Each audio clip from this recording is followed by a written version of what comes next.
जय हिंद, जय भारत, वंदे मातरम। मैं रविंद्र फौजी। साथियों, आज मैं आपको एक वीडियो दिखाता हूं। कानपुर में घाटमपुर थाने में वायुसेना में तैनात एक जवान के साथ मारपीट का मामला सामने आया है।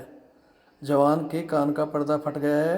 वो अभी एयरफोर्स हॉस्पिटल में भर्ती है 4 दिन से। कौन हो? तो मैंने बोला मेरा नाम जान है। तो बोले तुम्हारे पापा क्या करते हैं? मैंने बोला मेरे पापा नहीं है। तो बोले कि कोई बाप का नाम तो होगा। तो फौजी हो? तो बोला कि फौजी होगी तो चोर होते हैं। और मेरा कॉलर पकड़ लिया। तो कॉलर मैंने छुड़ाया, कॉलर छुड़ाया और तो ये फट गया। और मैंने फिर वीडियो बनाना स्टार्ट किया तो फ़ोन छुड़ा लिया मेरा हाथ में छूट गया। और 2-4 लोग और बुला के मुझे गाड़ी में डाल के थाने ले आए। रात में यहाँ पे बहुत पीटा, कम से कम 70-80 थप्पड़ मारे हुए हैं। पीठ में मारा हुआ है, कान में मारा हुआ है, पर्दा फाड़ दिया है कान का। और फोन फोन सबसे पहले अभी आपने ये वीडियो देखा, ये एयरफोर्स का जवान जिसने अपना स्टेटमेंट दिया कि 70-80 थप्पड़ मारे। इन्होंने कहा कि भाई मैं फौजी हूं, एयरफोर्स का जवान हूं। तो पुलिस वालों ने बोला कि फौजी तो साले चोर होते हैं सबसे ज्यादा। तो यहां सबसे पहले तो मैं कहना चाहता हूं इनको, जिन लोगों ने फौजियों को ये वर्ड बोले हैं, इनको कहना चाहता हूं 10-10 रुपए में अपनी वर्दी का ईमान बेचने वाले तुम लोग फौजियों को चोर कहोगे। शर्म से डूब मरना चाहिए। अगर फौजी बताने के बाद तुम एक फौजी के साथ ये बर्ताव कर रहे हो तो लुटेरे और गुंडे तो तुम हो। तुम आम जनता के साथ क्या बर्ताव करते होगे? ऐसे लोगों का इलाज करना बहुत जरूरी है। इन लोगों की वर्दी उतरनी चाहिए। अकेले बोलते हैं ना, अकेले वो एक डायलॉग है ना कि किसकी मजाल जो छेड़े छेड़े दिलेर को, और गर्दिश में कुत्ते भी घेर लेते हैं शेर को। तो एक अकेले शेर को थाने में लाकर और तुम मारपीट करते हो और फिर अपने आप को शेर बोलते हो। तुम्हारे से अच्छा तो कुत्ता है जो भौंक कर तो काटता है, और फिर फौजियों को चोर बोलते हैं। मैं सबसे पहले माननीय योगी जी से कहना चाहता हूं, आपने इनको इतनी छूट दे दी। अगर ये रात्रि गश्त के दौरान इस तरह एक फौजी को मार रहे हैं तो क्या सिविल जनता वहां की निकलती होगी इनके डर से? आमजन में यह विश्वास पैदा कर रहे हैं ये। एक सैनिक जो सरहदों की रक्षा करता है वो अपनी शांति से छुट्टी भी नहीं बिता सकता। क्या अपने गांव घर के शादियों में परिवार उसमें भी नहीं जा सकता?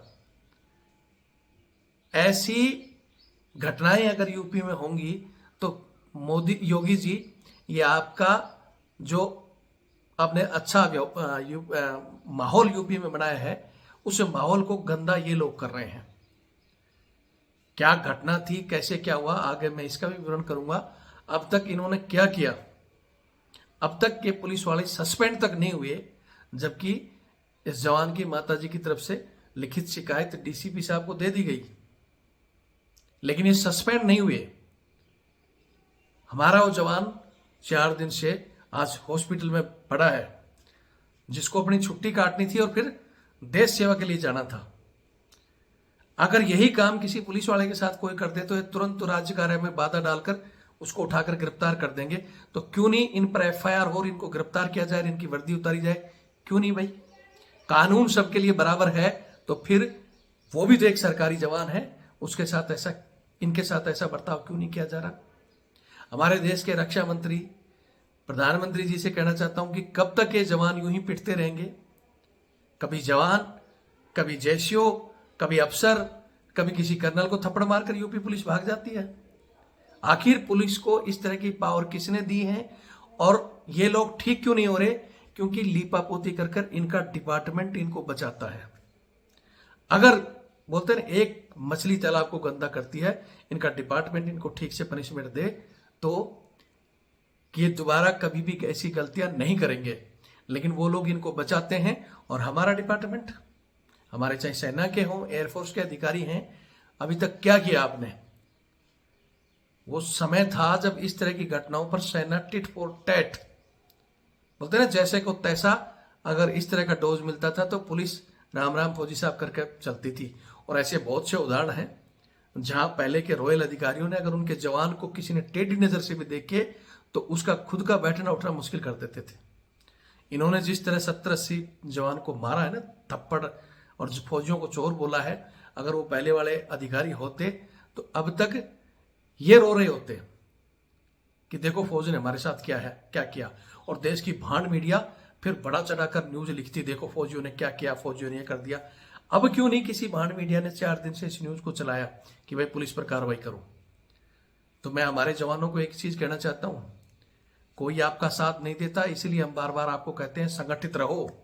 आज के युग में आप तो, अरे हम तो सर ड्यूटी कर रहे हैं, हमें क्या लेना, हमें कौन क्या कहेगा।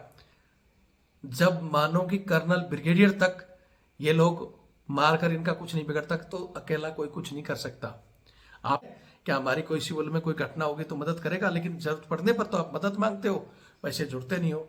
आपकी कोई भी मदद नहीं करता। तो मैंने कह रखा है कि किसी भी कोने में, देश के किसी भी हिस्से में अगर कहीं आपके साथ गलत व्यवहार होता है, चाहे कोई पुलिस वाला कर रहा हो, चाहे गुंडा बदमाश, तो एक बार हमें जरूर बताओ।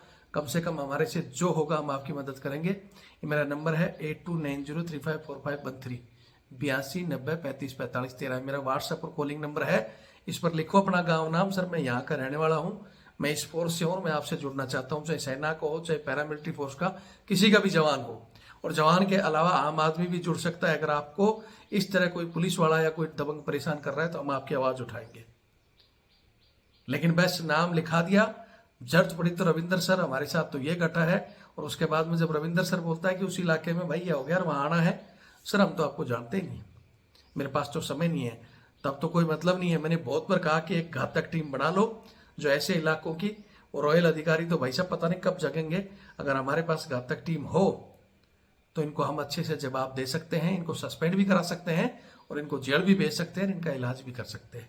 लेकिन घातक टीम रविंद्र फौजी अकेले से तो बनेगी नहीं कि रविंद्र फौजी ने हाँ सर मेरे को जोड़ लो, मेरे को जोड़ लो, लेकिन मैं आऊंगा नहीं। या फिर बोलते हैं कि भाई टीम के लिए जब कब कहते हैं कि इन चीजों को चलाने के लिए तन मन धन से मदद करो, तो वीडियो को यहीं से छोड़ देते हैं। आप नहीं आ सकते तो कम से कम मदद करो। टीमें हम तैयार करेंगे, ऐसे लोगों का इलाज हम करेंगे, चाहे किसी भी एंगल से करना हो। अगर आप चाहते हो हमारे से जुड़ना और ऐसी टीम का हिस्सा बनना, तो यही नंबर मेरा 8290354513 8290354513 ये मेरा फोन पे और पेटीएम से जुड़ा हुआ है, और ये मेरा बार कोड। बहुत से लोग जो गूगल पे वगैरह करते हैं, भैया मेरा बंद कर रखा है गूगल पे, क्योंकि हमने जवानों के लिए आवाज उठा उठाकर ऐसे अंग्रेजी मानसिकता के लोगों की भी लड़ाई लड़ी है, तो उस कारण से हमारा वो चैनल बंद है। जिस दिन मेरा वो चैनल खुल जाता तो अब तक अगर मेरे कोई मामला पता होता तब तक वो पुलिस वाले सस्पेंड होते। ठीक है, तो अगर आप आर्थिक मदद करते हो तो हम टीम में भी बना सकते हैं, हमारा वो चैनल भी खुल सकता है और ऐसे लोगों पर कार्रवाई भी कर सकते हैं। गूगल पे मैंने बता दिया बंद है, लेकिन आप बार कोड स्कैन करोगे तो गूगल पे से इस बार कोड स्कैन करके पैसा डाल सकते हो। आप महीने में 6 महीने में जब भी आपका लगता है कि हाँ भाई 100, 500 या 1000 रुपए की मैं मदद करूं, तो ये टीमें धरातल में काम कर सकती हैं। ऐसे लोगों का धरातल में जाके इलाज हो सकता है। नहीं तो रविंदर सर आप ही कुछ करो, तो रविंदर सर तो अब तो है नहीं कि अकेले गोला डाला और उड़ा देगा।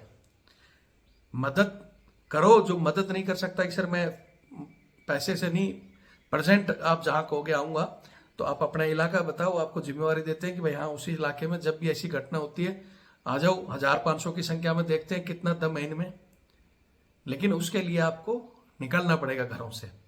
आप भी जिम्मेवारी लो। रविंद्र फौजी पे क्यों छोड़ते हो कि सर मेरे को इस डिस्ट्रिक्ट का, इस तहसील का, इस स्टेट की जिम्मेवारी दो, मैं आपके साथ खड़ा हूं।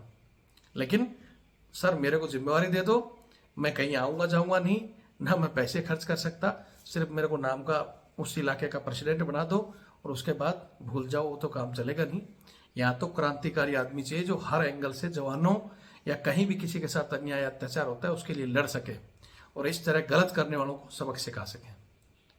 बाकी आपकी मर्जी है, कुछ नहीं कर सकते तो वीडियो देखकर शेयर जरूर करें, ताकि कोई दूसरा भाई जुड़ेगा, हो सकता है वो हमारी मदद करेगा। मैंने ये भी कहा कुछ नहीं कर सकते तो कम से कम मेरा वो चैनल बंद है, अगर वो चैनल खुल जाता है तो मेरी ताकत 10 गुना ज्यादा बढ़ जाएगी। वो चैनल नहीं खुलता क्योंकि वो कोर्ट के हाथ में है। इस चैनल की संख्या बढ़ा दो, जैसे जैसे हमारी संख्या बढ़ेगी वैसे वैसे हमारी पावर बढ़ेगी। बाकी कुछ नहीं कर सकते तो सोए रहो, इंतजार करो कि आगे कहीं आप भी किसी शादी से लौट रहे हो या छुट्टी काट रहे हो और आपको भी 70-80 थप्पड़ पिटे और आपको भी चोर कहा जाए। ठीक है, तब आपकी आंख खुलेंगी, तब आप इस नंबर पर कॉल करोगे।